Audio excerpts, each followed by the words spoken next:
하나님께서 선택하신 백성 이스라엘에 대한 심판 그리고 경고, 그리고 그와 반대로 회복에 대한 약속이 이사야에는 반복적으로 기록되어집니다.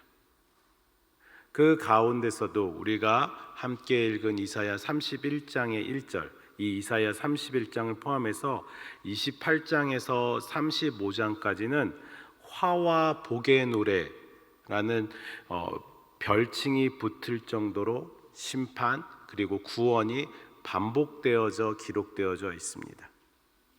특히 그들에게 있는, 이스라엘에게 있는 고난의 심판을 피하고자 이방의 세력, 아수르라든지 애굽으로 피하는 것만큼 어리석은 것이 없다. 하나님 외에 다른 것들을 의지하는 것은 어리석은 것임을 없음을 계속 이사야서에서는 말합니다. 우리가 함께 읽은 1절에서도 마찬가지입니다. 애굽의 도움을 구하려는 유다 사람들은 순리적으로 보면 매우 당연한 것이었습니다. 당시 아수르의 침략에 대해서 절체절명의 위기에 있는 유다입니다. 풍전 등하의 순간이었습니다. 강력한 아수르 군대의 침략에 대해 힘이 없던 유다는 애굽의 도움을 청하는 것, 이건 당연한 것이었습니다. 고대 사회에서는 병거와 마병은 오늘날의 기갑부대와 같은 것이라 할 수 있습니다. 적은 숫자라도 막강한 전투 효과를 발휘하며 승리를 이끌어 줄 수 있는 것이 병거와 마병입니다. 한 나라가 병거와 이 마병을 얼마나 보유하고 있느냐에 따라서 군사력을 가늠할 수 있습니다. 이러한 점에서 아수르는 당시 근동의 최강이었습니다. 그러한 아수르만큼은 아니었지만 그래도 비견할 만한 곳은 오늘 이 유다 이스라엘이 의지하였던 애굽이라는 나라입니다. 이 시대 이전에 유다 왕 르호보암 때에서도 애굽 왕 시삭이 병거 1200대와 마병 6만을 이끌어 침략했었던 기록이 역대하 12장 3절에도 있습니다. 또한 솔로몬 왕도 애굽에 병거 1400과 마병 1만 2천을 들여왔다라는 기록이 있습니다. 이러한 것으로 미루어 볼 때 애굽 또한 아수르만큼은 아니지만 전통적으로 병거와 마병이 강한 군사력을 소유한 나라임에 틀림없습니다. 그래서 이 유다는 그 아수르의 침략에 대해서 애굽의 도움을 청합니다. 이것은 당연합니다. 세상적으로는 당연한 방법입니다. 목숨이 달려있고 나라의 위기 정도가 아니라 나라의 운명이 달려져 있는 상황입니다. 무슨 일이든 못하겠습니까? 가장 좋은 것, 가장 합리적인 것, 가장 논리적인 것을 찾을 수밖에 없습니다. 그러나 유다는 어떤 곳입니까? 이 이스라엘은 어떤 사람들입니까? 하나님의 선택한 백성 이스라엘, 신앙인 성도인 그들의 진짜 문제를 해결하기 위해서는 그들은 그 세상의 방법을 택하고 하나님의 방법을 택하지 않은 것, 이것이 큰 문제였습니다. 그들은 군사력의 열세의 문제를 두고 이 문제의 원인은 군사력의 열세라는 것입니다. 군사력의 열세 문제를 두고 이 위기의 순간을 해결하려고 합니다. 유다가 애굽의 군사 지원을 요청하려고 애굽을 의지한 것, 일리가 있고 지혜가 있고 당연한 것이지만 이것은 분명 세상의 순리입니다. 더 근본적인 것, 다른 말로 신앙의 눈으로, 믿음의 눈으로 본다면 이 부분에 대한 원인이, 이 부분에 대한 모든 것이 주관이 하나님임을 바라보아야 됩니다. 하나님께 불순종한 것에 대해서 회개하고 하나님께 돌아와야 합니다. 이 절체절명의 순간의 원인, 모든 것을 주관하시는 그 하나님은 외면한 채, 아니 생각지도 않은 채 또 다른 불안 요소인 애굽을 의지합니다. 겉으로만 드러난 위기만 벗어나려고 한 것입니다. 유다가 왜 그렇게 근본적인 것을 바라보지 않았을까요? 그것은 그들의 이전의 시간 가운데 하나님께서 그들을 위해 싸우셨던 그 시간들을 잊고 망각하고 자신의 정체성을 잃었기 때문입니다. 오늘의 날주의 본문인 신명기 3장 22절의 말씀입니다. 신명기 3장 22절의 말씀 우리가 같이 함께 읽기 원합니다. 오늘의 날주의 본문 신명기 3장 22절입니다. 같이 읽겠습니다. 너희는 그들을 두려워하지 말라. 너희의 하나님 여호와께서 친히 너희를 위하여 싸우시리라 하였노라. 이 말씀은 모세가 자신의 뒤를 이어 이스라엘을 인도하여 가나안 정복을 할 여호수아와 이스라엘 백성들에게 하고 있는 말씀입니다. 그러면서 모세는 말합니다. 그 전쟁의 시작에 하나님께서 함께 하신다. 아니, 함께 하시는 정도가 아니라 너희를 위하여 싸우리라 라고 말씀하십니다. 내가 친히 너희를 위하여 싸우리라. 모세라는 한 사람의 말이 희망을 주는 말씀일 수도 있습니다. 이제 노년의 모세가 이스라엘 백성과 함께하지 못하니까, 이제 여호수아라는 새로운 리더십이 있으니까 위로하려고 한 말일 수도 있습니다. 힘내라고, 힘내서 잘해라. 하나님이 함께 하실 거야.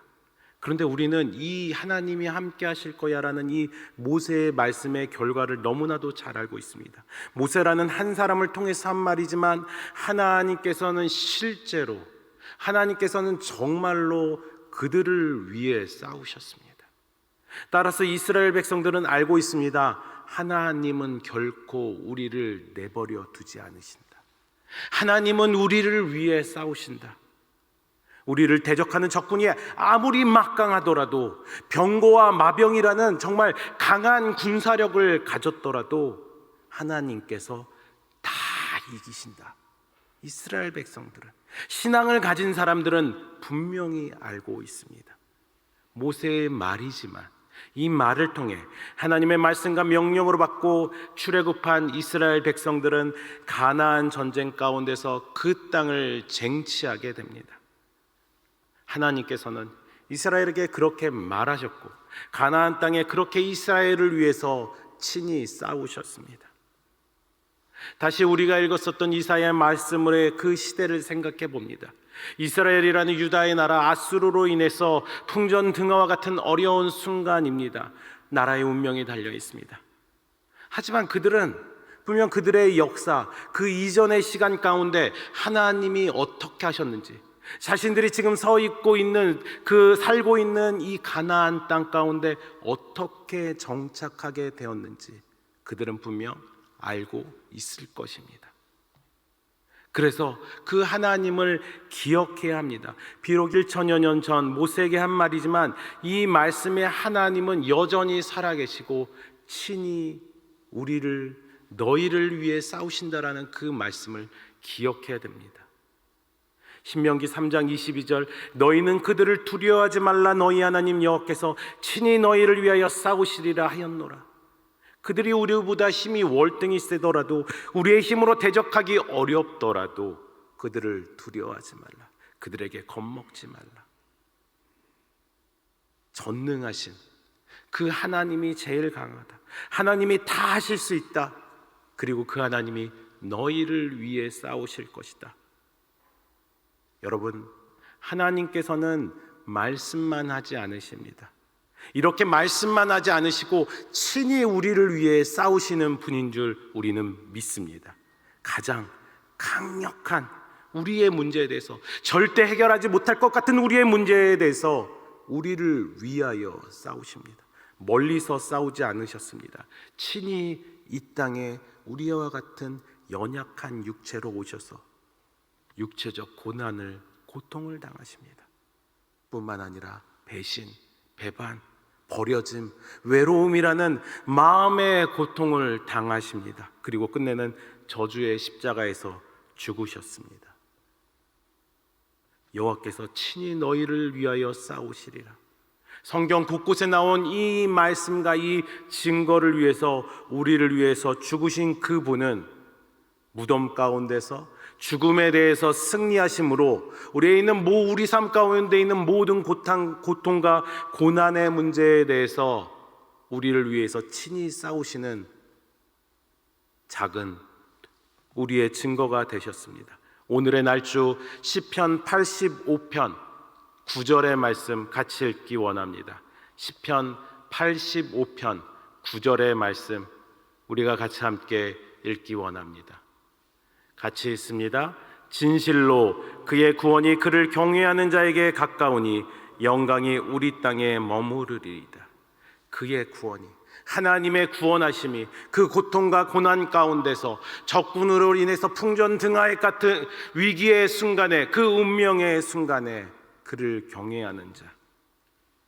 경외에 대한 많은 의미가 있지만 모든 삶 가운데 그 주 하나님을 기억하는 사람, 그 하나님의 말씀을 기억하고 하나님의 은혜에 대해서 기억하는 사람들에게 하나님의 구원하심이 있는 줄 믿습니다. 하나님께서 나에게 그렇게 말씀하셨지, 하나님이 나에게 이렇게 은혜 주셨지, 지난 주일 나에게 또 이런 말씀에 감동함을 주셨지 하면서 기억하며 믿음으로 살아가는 것, 과거에 하나님께서 나에게 주신 승리, 기도, 그 하나님의 일하심 기억하며 살아가는 것, 오늘도 내 삶 가운데서 나를 위하여 친히 싸울 것이다 라는 그 기억함 가운데 믿음으로 나갈 때 실제로 우리의 삶 가운데 그 주 예수 그리스도의 부활의 승리가 있을 줄 믿습니다. 오늘 우리가 살아가면서 그 하나님이 오늘도 일하실 것이다, 오늘도 나와 함께 하실 것이다, 그 말씀으로 살아가시길 주의 이름으로 강력히 축복합니다. 요한계시록 오늘의 말씀, 오늘의 날주 마지막 본문입니다. 요한계시록 1장 8절의 말씀입니다. 요한계시록 오늘의 날주 마지막 본문 1장 8절 같이 함께 읽겠습니다. 요한계시록 1장 8절 같이 읽습니다. 주 하나님이 이르시되 나는 알파와 오메가라, 이제도 있고 전에도 있었고 장차 올 자요 전능한 자라 하시더라. 그분은 처음과 끝, 무슨 말입니까? 처음하고 끝에만 있으신 분이 아니십니다. 처음에서부터 끝까지 영원토록 계시는 분이 우리가 믿고 의지하는, 우리를 위하여 친히 싸우시는 우리 주 하나님이신 줄 믿습니다. 모든 시간 가운데, 여러분들의 모든 시간 가운데 함께 하시는 하나님, 그분을 기억하시기 바랍니다. 너희는 그들을 두려워하지 말라. 너희 하나님 여호와께서 친히 너희를 위하여 싸우시리라. 마병과 강한 군사력을 가진 아수르가 혹시 우리를 두렵게 하고 떨지라도 주 하나님의 말씀을 기억하면서 여호와께서 친히 우리를 위하여 싸우신다라는 그 말씀을 기억하면서 오늘 이 하루도 우리 주 하나님과 동행하시는 해림의 모든 성도님들이 되시길 주의 이름으로 축복합니다. 함께 이 시간 가운데 우리 주기도문 후 여러분들이 가져오신 기도의 제목으로 하나님께 나아가기 원합니다. 같이 주기도문으로 하나님께 고백합니다. 하늘에 계신 우리 아버지여, 이름이 거룩히 여김을 받으시오며 나라의 임하옵시오며 뜻이 하늘에서 이룬 것 같이 땅에서도 이루어지이다. 오늘날 우리에게 일용할 양식을 주옵시고 우리가 우리에게 죄 지은 자를 사하여 준 것 같이 우리 죄를 사하여 줍시고 우리를 시험에 들게 하지 마옵시고 다만 악에서 구하옵소서. 대개 나라와 권세와 영광이 아버지께 영원히 있사옵나이다. 아멘.